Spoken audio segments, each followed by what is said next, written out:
ಕ್ಷುಲ್ಲಕ ಕಾರಣಕ್ಕೆ ಮುಸ್ಲಿಂ ಮುಖಂಡರ ನಡುವೆನೇ ಹೊಡೆದಾಟ ನಡೆದಿದೆ. ಅದು ಏನು?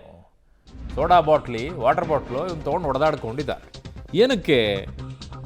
ರಂಜಾನ್ ಪ್ರಾರ್ಥನೆ ಮುಗಿಸಿ ಉಪಹಾರ ಸೇವನೆಯ ವೇಳೆ ಈ ಘಟನೆ ಆಗೋಗ್ಬಿಟ್ಟಿದೆ.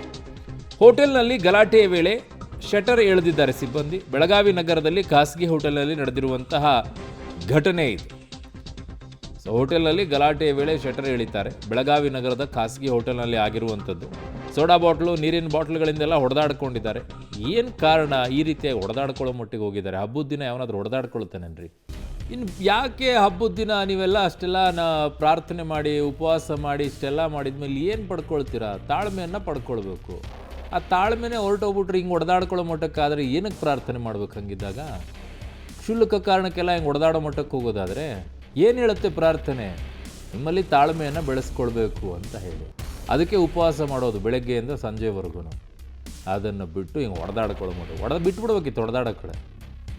ನನ್ನ ಸಹೋದ್ಯೋಗಿ ದಿಲೀಪ್ ಕುರುಂದ್ವಾಡೆ ಬೆಳಗಾವಿ ಪ್ರತಿನಿಧಿ ನನ್ನ ಸಂಪರ್ಕಕ್ಕೆ ಸಿಗ್ತಾ ಇದ್ದಾರೆ. ದಿಲೀಪ್, ಏನು ಕಾರಣ ಅಂತೆ ಈ ಮಟ್ಟಕ್ಕೆ ಹೊಡೆದಾಡೋ ಸಂದರ್ಭದಲ್ಲಿ? 1 ತಿಂಗಳು ಉಪವಾಸ ಮಾಡಿಬಿಟ್ಟು ಹಬ್ಬದ ದಿನ ಈ ರೀತಿ ಹೊಡೆದಾಡೋಕ್ಕಳನ್ನ ಇವ್ರು ಉಪವಾಸ ಮಾಡಿದ್ದು ಏನು ಕತೆ ಅಂತ?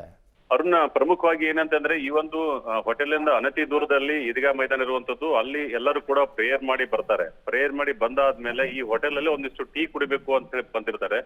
ಈ ಒಳಗಡೆ ಕೂತುಕೊಳ್ಳುವಾಗ ಒಂದ್ ಸ್ವಲ್ಪ ಏನೋ ಜಾಗ ಗಲಾಟೆ ಆಗುವಂಥದ್ದು. ನೀ ಆ ಕಡೆ ಸರಿ, ನಾನು ಈ ಕಡೆ ಸರಿ ಅಂತೇಳಿ. ಇಷ್ಟೇ ಕಾರಣಕ್ಕೆ 2 ಗುಂಪುಗಳು ಜೋರಾದ ಗಲಾಟೆ ಆಗಿರುವಂತದ್ದು. ಮತ್ತೆ ಒಂದು ಏರಿಯಾದಿಂದ ಒಂದಿಷ್ಟು ಜನರು ಬಂದು ಇವ್ರ ಮೇಲೆ ಹಲ್ಲೆ ಮಾಡಿರುವಂತದ್ದು. ಹೀಗಾಗಿ ತಾವು ನೋಡಬಹುದು ಚಿತ್ರಗಳಲ್ಲಿ ಯಾವ ತರ ಹೊಡೆದಾಡ್ತಾ ಇದ್ದಾರೆ ಹಾಗೆ ಅಂತೇಳಿ.